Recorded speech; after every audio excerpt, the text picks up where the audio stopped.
What's up, fellas? Sunday morning about 12:30. Been a long week. If you notice, I've been catching the mic with my left hand because I crashed at Dilla, and I kind of kept it on the QT because I wasn't sure what was going on, how badly I was injured. I went and got X-rays on Monday because I couldn't use my arm at all, and the doctor's like, definitely no motorcycle riding this week. And as you know, I've been riding motorcycles. So I've been lifting my messed up arm up and putting it. If you watch the videos, I'm lifting my arm up to put it on the motorcycle to hang on. And I haven't been doing any wheelies or anything because I've been injured. I'm not supposed to be riding. So I rode like 35 motorcycles this week. And the race season was going good. I won the Northeast Regional Vet Championship race and did a bunch of Southwick motos and really excited about Dilla and kind of started getting into my old rhythm when I was racing when I was younger. I took it more serious, going up for points to win championships, showing up with intentions of hole shotting and winning and doing a lot of preparation to get there. And in the back of my mind, there's been this black cloud thinking about injuries, not just my injuries, but I've seen a lot of people get hurt racing over the years. Just last year, a legend and hero from New England, John Dowd, he's been in more national motos than anybody in the history of motocross, and he won the AMA National Championship, I think in '98. John Dowd, he messed himself up big time. He might never ride again. Broke his pelvis, broke his ribs, almost died in the woods. So, not just him, but one of the reasons we quit racing back in 2000. Well, junior quit in 15, and then in 17, I broke my back. When I get injured, I normally don't talk about it for whatever reason, but a good friend of mine, Rob Howard, died racing at Central Village, and that left his number was 224. I see his number almost every day. I think about him every day. It's always there.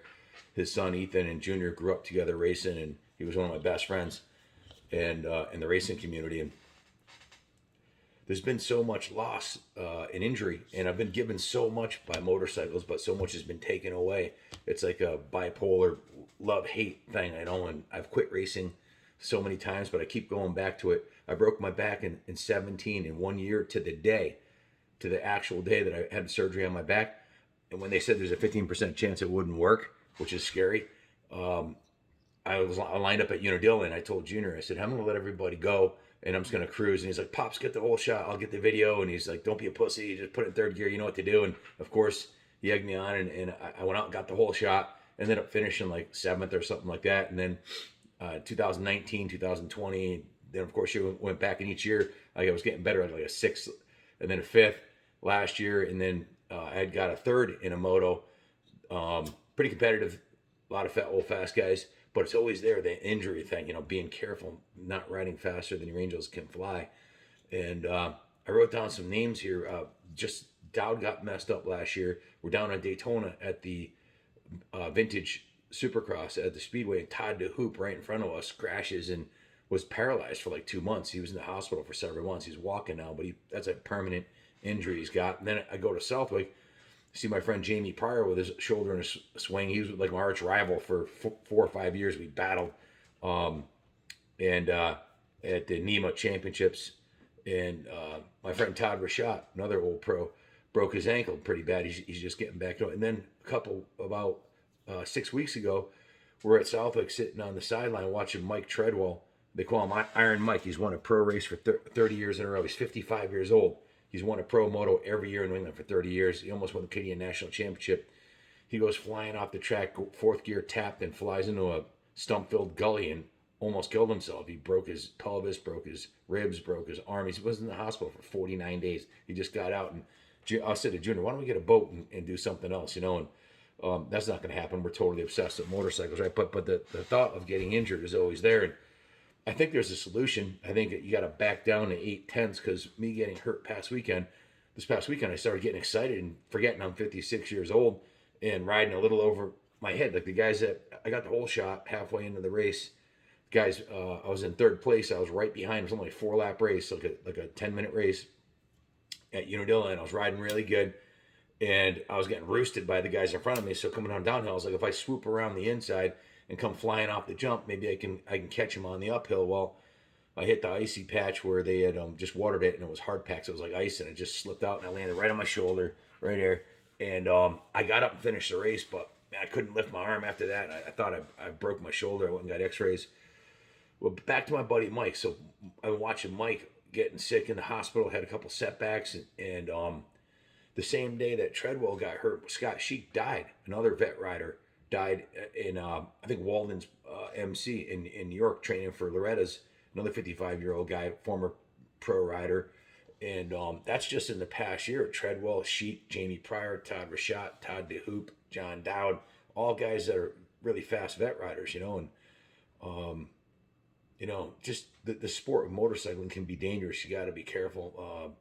One of my lifelong idols and guys I've been a fan of, Doug Henry. He's paralyzed now, still out there riding and racing. David Bailey, ended up in the wheelchair. That kind of screwed up an 88, I think it was, for us when David got hurt.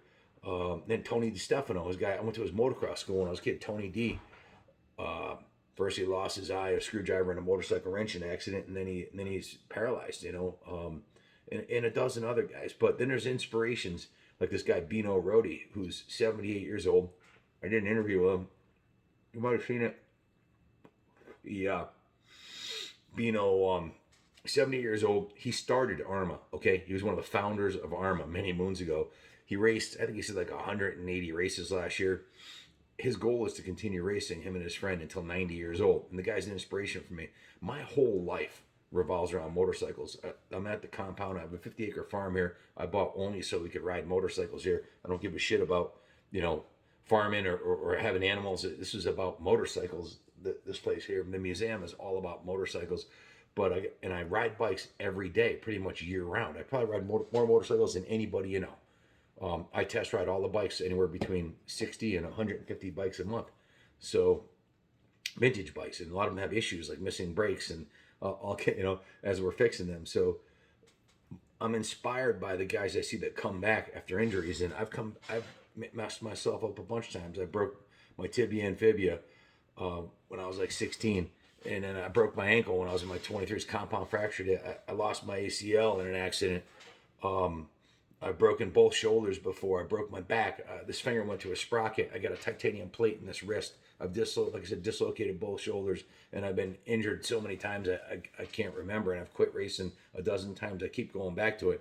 I'm not saying I'm going to quit racing, but I don't want to become a statistic. I need to stay healthy to support the business, the museum, and my family. And it scares me to see Junior out there, riding on his hopped up 500. I don't want him to get hurt. And I don't want any of you guys to get hurt, And I know I inspired a lot of old guys to get off the couch and start riding again. And my buddy Jim at Old Men That Used to Race, he's inspired a bunch of people with that website. Check it out, Old Men That Used to Race on YouTube. But we got to remember our limitations. We're not kids anymore. We're not going to bounce like we did when we were in our 15, 20, 30s. And you young bucks that are out there that are in your teens and 20s and 30s, be careful, man, because really there's only a few guys making money racing motorcycles, and we're not one of them. So it's not worth risking you're getting injured. Ride within your limits. Don't ride faster than your angels can fly. Have the proper riding gear. I've got CTI knee braces and Alpine Star boots. I wear. You see me riding without a helmet a lot on street bikes and stuff, but that's just gooning around on our property mostly. When I go out on the track, I always have my gear on. So motorcycling is a huge part of my life, and it's probably a huge part of yours. Don't blow it by making a mistake. So I've got an incredible week planned. The auction's going on right now. There's 80 bikes on Kaplan, 80 plus bikes at kaplancycles.com. We had 180 bikes in our inventory. We can only get 80 of them ready. Had a lot of guys out injured. Mario got hurt racing.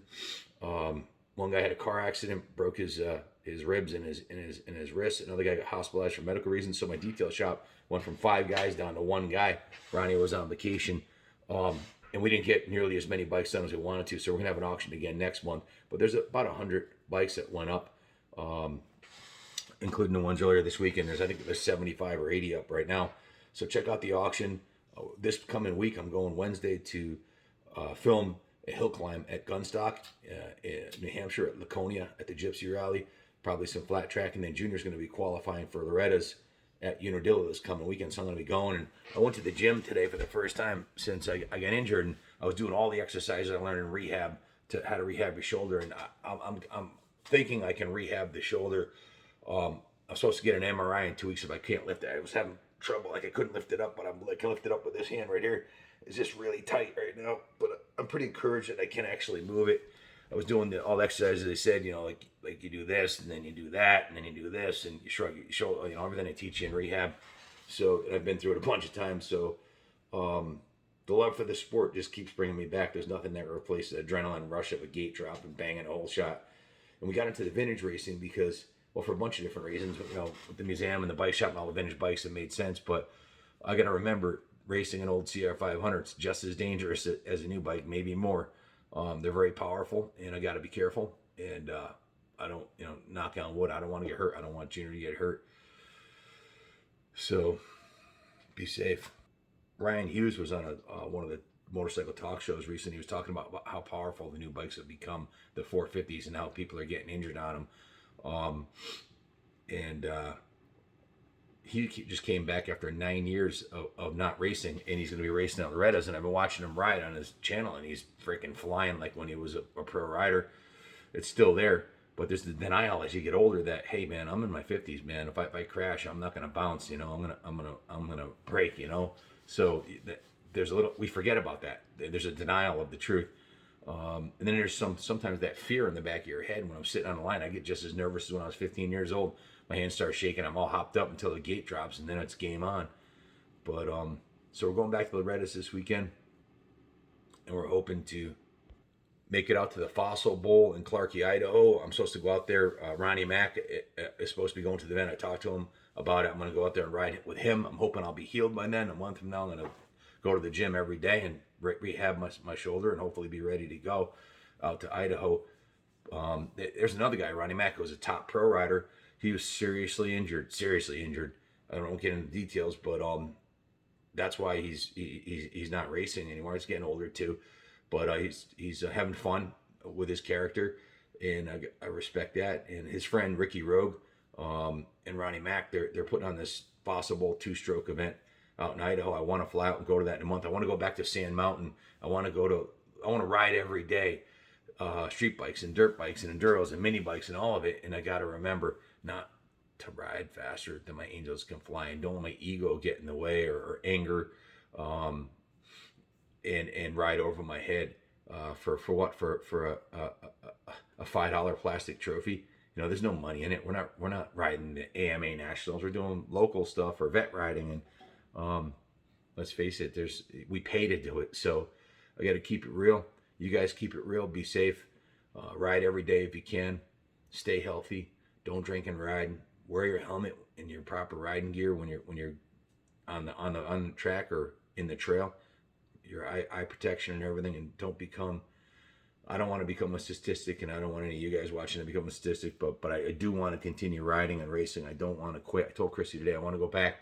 She said last year you weren't as serious about it at Dillon. You just had fun, and I got the whole shots, but I would fade to 6th or 7th. And this year I wanted to get all the whole shots and hopefully finish on the podium. And I did. I got a 3rd in one moto and 4th overall. And then the next day I was like, I want to move up to like 3rd overall, get on the podium, So Junior banked 6 hole shots and won 6 motos. I'm really proud of him. He's been kicking ass. He's been training a lot, not just riding. He runs 5 to 15 miles a day and lifts weights and eats right and doesn't drink or do drugs. And he's a really good kid, man. Really blessed to love him very much. And I'm having a lot of fun with him, going to all these events, riding street bikes. And I hope you guys all stay healthy. And God bless all these guys that got hurt this year. Hopefully they get better soon and they're back out there. And rest in peace, Scott Sheik, and the other guys that we've lost along the way. So that's just a tip of the iceberg, the guys I mentioned. I won't get into the other ones growing up, street bike accidents and whatnot, drinking and driving accidents on motorcycles. That's a big no-no as far as I'm concerned. I don't drink at all, ever, because of what I've seen it does to motorcyclists. So it's a great sport. Stay healthy, keep it real, and say your prayers before you ride. Be safe. God bless America.